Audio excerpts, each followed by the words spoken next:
Hello to everyone, welcome to KCA Kukreja commerce academy. कैसे हैं आप सभी? होपफुली आप सभी अच्छे हैं और जो अपनी प्रिपरेशन है उसको काफ़ी अच्छे से कर रहे होंगे। सो गाइज, यहाँ पे मैं आपके साथ में कॉमर्स के इंपॉर्टेंट एमसीक्यू सीरीज को कवर कर रही हूँ, जिसके अंदर मैं आपके साथ में कॉमर्स के बहुत इंपॉर्टेंट क्वेश्चंस को कवर करूंगी। जो आपके कॉमर्स के असिस्टेंट प्रोफेसर का एग्जाम हो, चाहे आपका नेट सेट का एग्जाम हो, ठीक है, चाहे पीजीटी का एग्जाम रहता है, एचटेट का एग्जाम रहता है, डीएसएसपी का एग्जाम रहता है, ये सभी एग्जाम में आप लोगों के लिए क्या रहने वाली है, सीरीज हेल्पफुल रहने वाली है।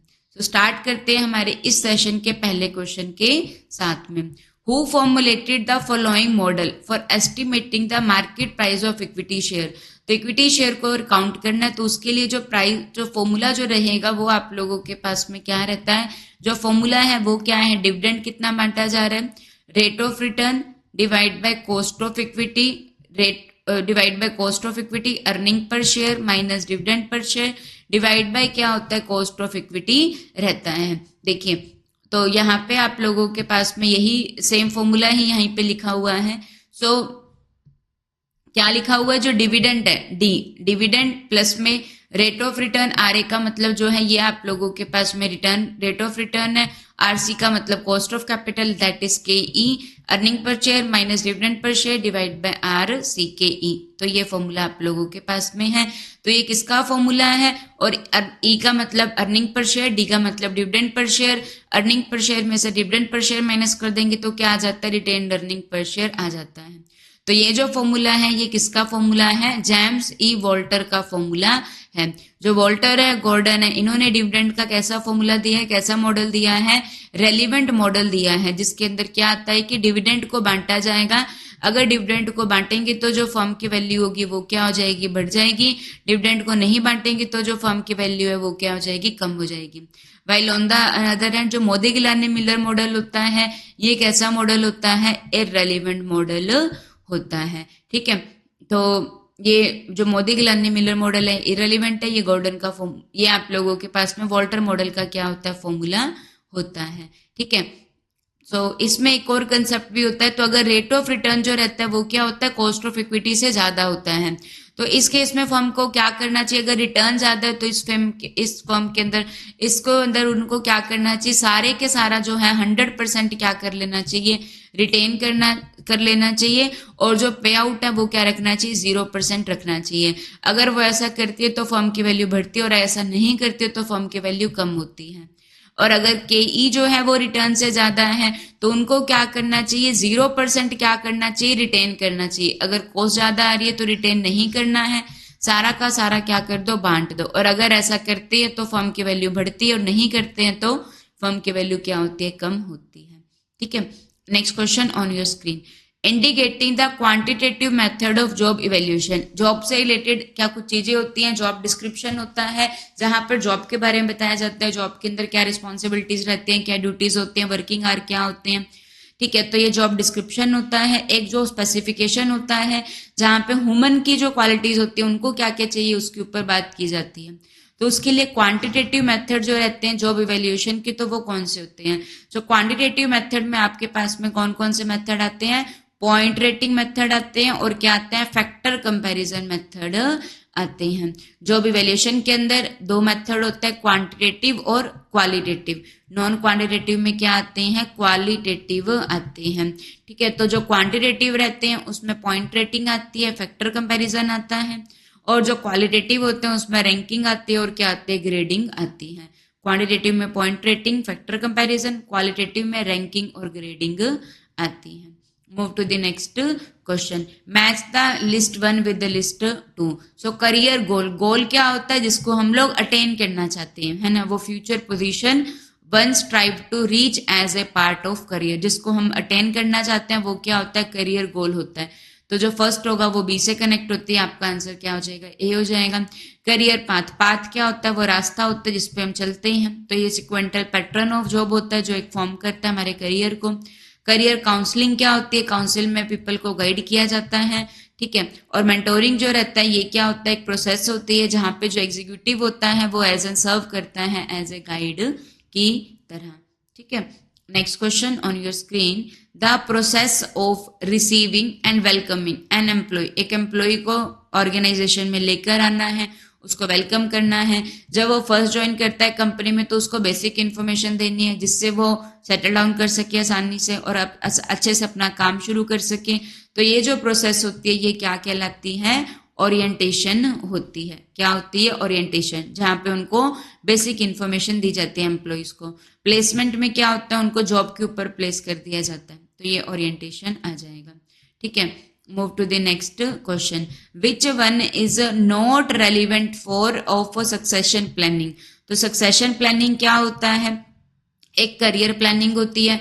करियर प्लानिंग क्या होता है? ये एक इंडिविजुअल की तरफ से होती है। जब इंडिविजुअल क्या करता है? प्लान करता है कि उसको अपने करियर में क्या बनना है ना। तो ये क्या होता है? करियर प्लानिंग होती है, जहां पे जो एक इंडिविजुअल होता है वो अपने आप को किसके ऊपर देखता है? सेम इंडिविजुअल होता है और वो अपने आप को किसके ऊपर देखता है? मल्टीपल पोस्ट के ऊपर देखता है। अपने आप को वो मल्टीपल पोस्ट के ऊपर देखता है। तो ये इंडिविजुअल की साइड से होती है, ये करियर प्लानिंग होता है। और एक क्या होती है? सक्सेशन प्लानिंग होती है। ये किसकी साइड से होती है? ऑर्गेनाइजेशन के साइड से की जाती है। यहाँ पे क्या किया जाता है? यहाँ पे क्या, ये ऑर्गेनाइजेशन की साइड से होती है, जहाँ पे क्या होगा कि जो ऑर्गेनाइजेशन की इंपॉर्टेंट पोस्ट है उसको किससे से फिल करना है। जो पोस्ट है वो क्या रहती है? सेम रहती है। जैसे कि सीईओ की पोस्ट है, वो पोस्ट तो सेम ही है ना। अब पहले उसके ऊपर कोई और होता है, फिर उसके ऊपर कोई और होता है, फिर उसके ऊपर कोई और होता है। तो जो ये क्या कहलाता है? सक्सेशन प्लानिंग कहलाता है कि जो इंपॉर्टेंट पोस्ट है उसके ऊपर किसको बिठाना है, तो उसके बारे में बताना, तो ये सक्सेशन प्लानिंग होता है। तो इसके लिए क्या रेलिवेंट नहीं है? तो ये इसमें मैनेजर की डिमांड की, अब देखो सीईओ की पोस्ट को फिल करना है तो मैनेजर चाहिए, तो उसकी डिमांड को देखा जाता है। एग्जिस्टिंग एग्जीक्यूटिव के रिव्यू को देखा जाता है। प्लानिंग करना इंडिविजुअल के करियर पाथ को ये आ जाएगा। Recruitment to meet immediate need, ये जो होता है ये सक्सेशन प्लानिंग में नहीं आता है। ठीक है, रिक्रूटमेंट नहीं आता है। Move to the next question. The profitability of the public sector bank, कुछ पब्लिक सेक्टर बैंक होते हैं जो गवर्नमेंट ओन्ड होते हैं, कुछ प्राइवेट सेक्टर बैंक होते हैं। ठीक है, तो जो प्रॉफिटेबिलिटी है पब्लिक सेक्टर बैंकों की वो क्या हो रही है? लो हो रही है, कम हो रही है। क्यों कम हो रही है?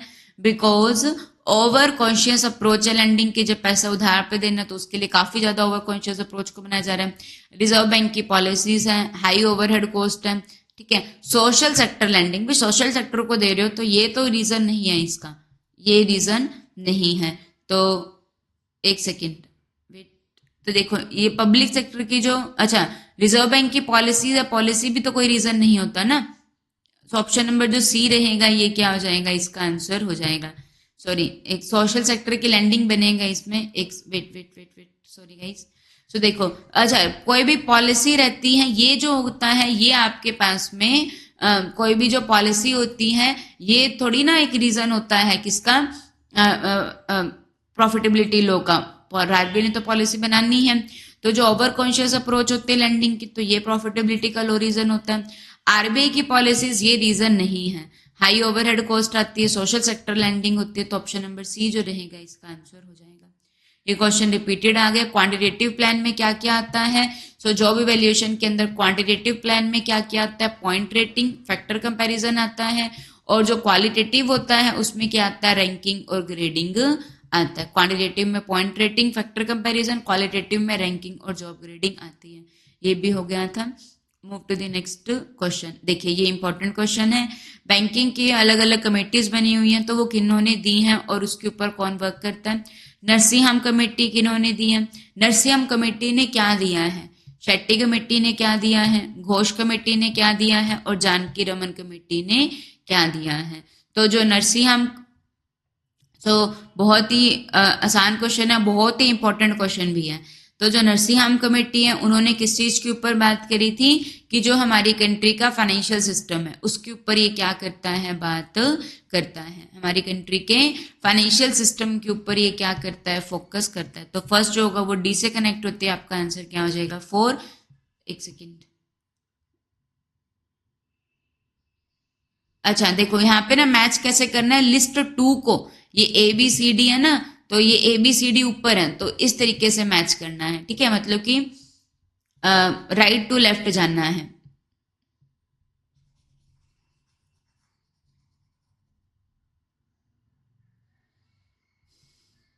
देखो जो क्या हो जाएगा, तो जो फाइनेंशियल सिस्टम है डी जो होगा वो 1 से कनेक्ट हो जाएगा, तो ये नरसिम्हम कमेटी का पार्ट है, तो डी 1 से कनेक्ट हो गया। ठीक है जी। उसके बाद में आप लोगों के पास में डी 1 से कनेक्ट हो गया, तो ये तो एलिमिनेट हो गया। फ्रॉड एंड मॉल प्रैक्टिसेस जो होती है बैंक में, उसके लिए कौन सी वाली कमेटी होती है? घोष कमेटी होती है। तो जो बी हो जाएगा वो आपका 3rd से कनेक्ट हो जाएगा, तो इसी से ही आपका आंसर क्या हो जाएगा? ऑप्शन नंबर बी हो जाएगा। लैंडिंग अंडर कॉन्स्टोरियम अरेंजमेंट, ये जो होता है ये 6ठी कमेटी के अंदर आता है। Fraud and mall practices Ghosh committee का पार्ट है। Securities operation of the bank and financial institution, ये जानकी रमन कमेटी के अंदर आता है। तो ऑप्शन नंबर जो बी रहेगा ये इसका आंसर हो जाएगा। तो ये आपके पास में आंसर है। ठीक है। लैंडिंग अंडर कॉन्स्टोरियम मैनेजमेंट 6ठी कमेटी का पार्ट है। फ्रॉड एंड माल प्रैक्टिसेस रहना ये घोष कमेटी क्या आ जाएगा? सिक्योरिटीज ऑपरेशन है बैंक के, जानकी रमन कमेटी है। फाइनेंशियल सिस्टम नरसिम्हम कमेटी का आता है। Next question on your screen. Which one of the following financial institution is not with the supervisory purview of Reserve Bank of India? इसमें से कौन रिजर्व बैंक ऑफ इंडिया के supervision में नहीं आता है? तो foreign commercial bank operating in India ये आते हैं, रीजनल रूरल बैंक आरबीआई के अंदर आते हैं, बट जो म्यूचुअल फंड होते हैं जहां पर कलेक्टिवली इन्वेस्टमेंट की जाती है, एक पूल क्रिएट किया जाता है, तो जो म्यूचुअल फंड होते हैं इसके ऊपर कौन रेगुलेशन करता है? SEBI, securities exchange board of India करता है। ठीक है, आरबीआई नहीं करता है। Move to the next question. The repo rate and the reverse repo rate, तो जो रेपो रेट और रिवर्स रेपो रेट है ये क्या है? आरबीआई के द्वारा लिक्विडिटी को कंट्रोल करने के लिए क्या बनाए गए हैं? टूल बनाए गए हैं। RBI reserve bank of India हमारी कंट्री का सेंट्रल बैंक है। सो वो क्या करता है? मनी सप्लाई को ध्यान में रखने के लिए क्या बनाता है? मॉनेटरी पॉलिसी बनाता है। तो मॉनेटरी पॉलिसी में क्वांटिटेटिव इंस्ट्रूमेंट होते हैं और क्या होते हैं? क्वालिटेटिव इंस्ट्रूमेंट होते हैं। सो क्वांटिटेटिव इंस्ट्रूमेंट में क्या क्या आते हैं? रेपो रेट आ जाएगी, रिवर्स रेपो रेट आती है, ओपन मार्केट ऑपरेशंस आते हैं। ठीक है जी। और ये आता है आप लोग स्टैट्यूटरी लिक्विडिटी रेशियो आता है, कैश रिजर्व रेशियो आता है। सो रेपो रेट और रिवर्स रेपो रेट लिक्विडिटी को कंट्रोल के लिए किया जाता है। रेपो रेट क्या होती है? वो रेट जिसके ऊपर क्या होता है? आरबीआई क्या करता है? लोन देता है किसको? कमर्शियल बैंक को। रेपो रेट वो रेट होती है जहां पे जो आरबीआई होता है वो क्या करता है? वो रेट जिसके ऊपर आरबीआई लोन देता है, किसको देता है? कमर्शियल बैंक को देता है, तो वो रेपो रेट होती है। रिवर्स रेपो रेट क्या होती है? वो रेट होती है जिसके ऊपर जो कमर्शियल बैंक होता है वो क्या करता है? आरबीआई को लोन देता है। वो आरबीआई को लोन देता है तो वो क्या होती है? रिवर्स रेपो रेट रहती है। ठीक है। तो move to the next question. Which one of the following institution is promoted by IFCI, industrial financial corporation of India. IFCI कब बना था? 1948 के अंदर बना था, industrial financial corporation of India. इसके which one of the following institution is promoted by the IFCI के द्वारा कौन से इंस्टीट्यूशन को प्रमोट किया जाता है? तो इसके अंदर कौन सा वाला इंस्टीट्यूशन आता है? सो यहाँ पे केयर आता है, क्रेडिट एनालिसिस एंड रिसर्च आप लोगों के पास में आता है। ठीक है जी, केयर आता है। केयर के बाद में क्या आ जाएगा?